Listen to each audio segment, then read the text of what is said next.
And so Aaron, Daily Caller. Thank you, Sean.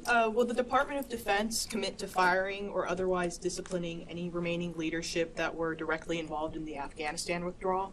So we're in the process of figuring out what that investigation will look like.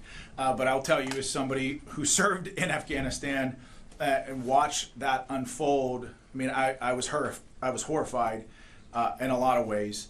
You know, you think about how much time and blood and treasure and American life that was lost in Afghanistan over 20 years. You think about that for a second. You know, I'm 43 years old. This country was at war in Afghanistan for 20 years. So almost half of my life, this country was at war in Afghanistan. And I personally watched, you know, the men in my platoon, but also my larger brigade combat team, which was a part of the 10th Mountain Division, 3rd Brigade. We bled the ground red in Afghanistan, and I watched my men do extraordinary things in support of a grateful nation and in support of the mission there.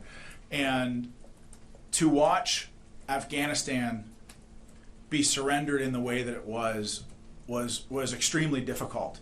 And I think something that President Trump and Secretary Hegseth really understand is that when America makes a decision to get involved in any conflict, we have a moral obligation to have a clear-cut end state to what that operation looks like, a clear exit strategy to what that operation looks like, and to make sure that victory is clearly defined.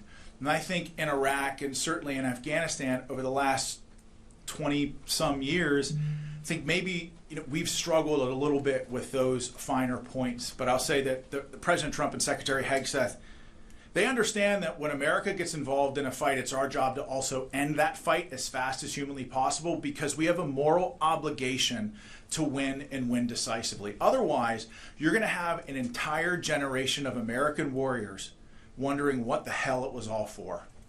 And I know, listen, I know that every day I wake up and I draw breath, I think about the men who I served with, who were my friends, who never came home from that fight. I've lost 30 friends in my support of the Afghan war, 30.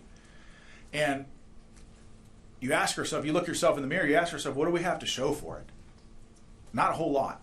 And so to your question of will people be held accountable? I think we have an obligation both to the American people and to the American warfighters who fought in Afghanistan to hold the leadership accountable in some way. Now, we don't know what that looks like right now, but to hold the leadership that was in charge of the Afghan withdrawal accountable.